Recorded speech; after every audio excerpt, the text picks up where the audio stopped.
Everyone, welcome back. We are on day 5. Let's dive right in. I'm really enjoying this so far.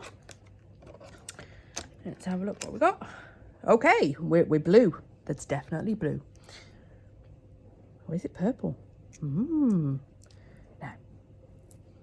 It's kind of, what's the... I want to call it Lotus. Moira would do this beautiful blue.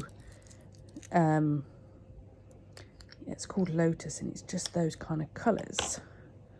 So it looks like it's an all the same colour. Okay, but it's got a shimmer to it. So the nice thing about these kind of colours is they're very versatile. You can put everything with them. I am thinking though with this, we've got to kind of go snowflakes. That's what I'm thinking. You know, it's those kind of blues, isn't it? Yeah, because I've been waiting for a blue glitter going. So there must be a blue one in here. It's like there must be a green one. And we all know whenever I get a green glitter, we go in Grinch because it's Christmas and it's green. And the Grinch is my favourite person. I love the new films, not the Jim Carrey film, because that's kind of creepy. But yeah, the new film, I love that film. It has such an important message in it as well. People really... they don't get it. Like, they just think the Grinch, oh, bar humbug, you know. But there's actually a very important message that goes on in that film that people need to pay attention to. Right. Yeah, I'm thinking we've got to go snowflakes. Now the question is do we bring out the sapphire colour as well? It's not like I don't have enough blues to choose from here. Yeah, I'm seeing marble as well, like a blue swirly marble, and some snowflakes. Yeah, I think this one's coming together. Right, let's get on with it. Okay, so scrap what I said earlier because I'm not going to do that. I discovered when I went back to have a look at how I did snowflakes, I actually did that last year. It was a blue, it was marbles in acrylic with hand-drawn snowflakes. So I decided I was going to do something different. So I'm going to do this in a gel polish just to prove the fact that you can use these types of glitters with gel as well. And I hadn't done a gel set yet. So I thought, you know what? Let's go with it. Not to mention it's really early in the morning. So we're starting off with just a base layer of these. I have sped this video up because it was about 30 minutes by the time I have faffed around backwards and forwards, putting layers on. This is a very layered day today. Everything involves layers. So we're going to put down a base layer of the blue. That's purely because we're going to put the glitter on top of that. So same principle as with acrylic. Put down a similar coloured acrylic underneath. It means that it kind of makes it look like there's glitter there, even if there isn't a bit of glitter there, which just keeps it all nice and thin, which is really, really important, even more so when you are using gel. Yeah, really thin layers. So you only want one layer of glitter. That's it. This is selenite from Nailchemy. I really like Nailchemy's polishes. This one's, it's a bit, because it's a metallic-y one, it does show the brush marks, but I actually like that because it gives it an effect kind of like on the background of these nails. Instead of having a white nail, they're not. They're kind of pearl, and you can see the little strokes in it. Almost like a wood effect, but in a pearly colour, which I quite like. Right, we're going to do some stamping. That one, although that is a stamping polish, you do need to give it a good shake. It's by Fame. I'm not a huge fan of the Fame ones. I've got about 6 or 7 of them, to be honest. And yeah, they're all right, but they're nothing to sing home about. I'm going to clean off my, what was it? Stamping plate. There we go. before I use it. And we're going to make, so originally I was just going to do one kind of big snowflake and maybe put some striping tape down it, nice and simple. And then I was like, do you know what? These tips are actually a lot bigger than I thought they were. We can fit a few snowflakes in there. And then it was kind of like, oh, if I can do snowflakes in one colour, maybe I can do snowflakes in another colour as well. So we ended up doing layered snowflakes. So on this stamping, what the hell's it? Stamping plate, that's it's twice I've forgotten in the last 30 seconds. Brilliant. It's got 3 different size snowflakes on it. So that's what I want to use, is the different ones. Some pick up better than others. It's not the world's greatest stamping plate, I'm not going to lie. But we do get there eventually. So this is the kind of the medium colour, if you like. And what I do is, because I was umming and ahhing of whether or not I wanted to do the layered stamping or not, I'm going to come in and I'm going to put a layer of base coat over the top of that layer. Reason being is, if I then put stuff on it and I don't like it and I want to go back to the original, instead of having to wipe everything off to start again, you just wipe off the layer you just put on and the layer underneath is saved. So if you were already happy you were going to do layers and you knew what you're doing, you wouldn't need to put the base coat on it. I was just saving myself some time and effort of having to file it all off and start again. Or throw the tips away and start get brand new tips and do it that way. Which you can't do on a person, obviously. So, yes, I do like to prep that one. As you can see, some of these, it takes multiple stamps before I get a decent one. Sometimes you stamp and they just work brilliantly straight off the bat. Sometimes they don't. So here we go. So I've done that colour. And this is where I was going to leave it. So we're going to come in now with base coat over this blue. And then we are going to pick up. So I'm just putting all the lids back on everything I just undid. Because you just know damn well, I'm just going to move my arm or something and the whole lot's just going to go flying across my desk.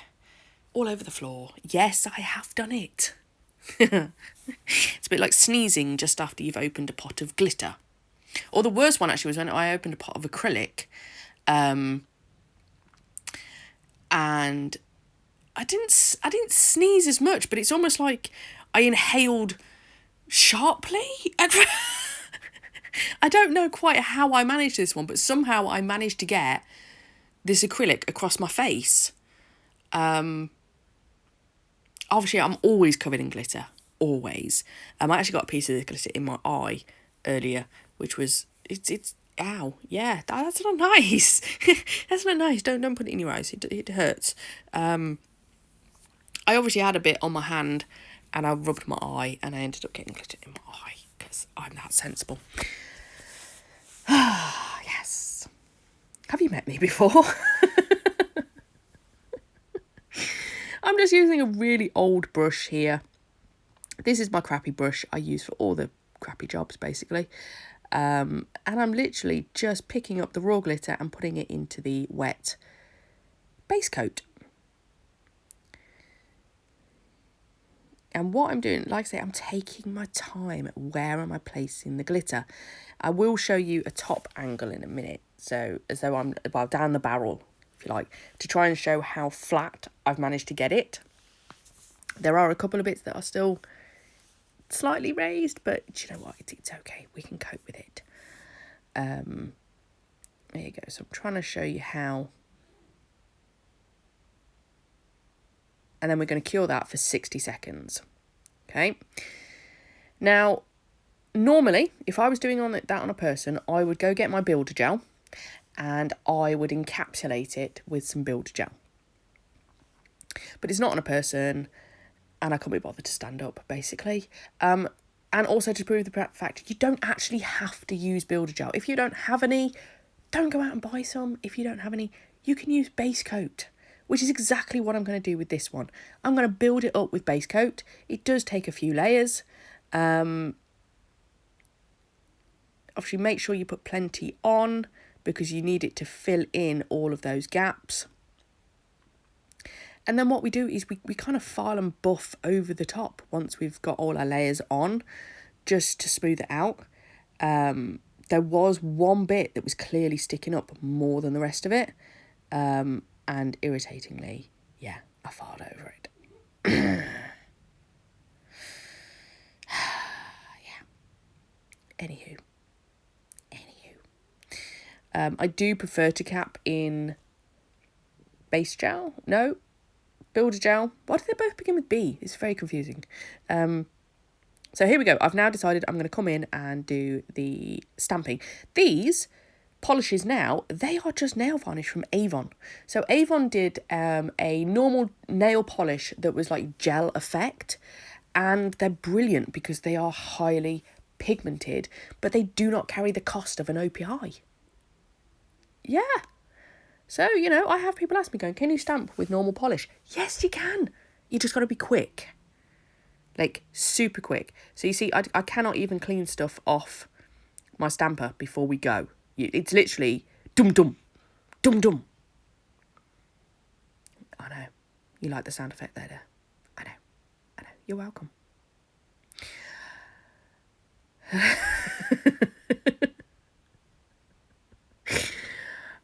This is also going to highlight the fact that some of them just didn't want to pick up properly. So I did have to just keep shifting around until I was happy with the one I got. I could have swapped to a stamping gel. It's a lot more forgiving, the gel. The only thing is, yeah, use the gel, but let it sit for about 30 seconds before you try to use it. You can get multiple stamps out of it.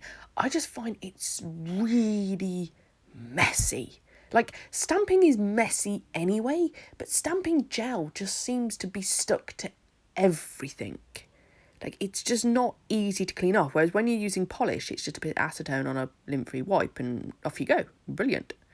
Oh, I'm now shaking a polish in case you're wondering what I was doing. I'm not fanning myself. It really isn't hot enough for that. So here we go. This is the next one. And I didn't want white because I was like, white's going to be really harsh to put on that. So it's a very similar colour. Unfortunately, it's a little bit too similar to the one on the back, but it's a silhouette. We'll go with it. I've done it now, so tough crap. I'm going to put another layer of base coat on this one.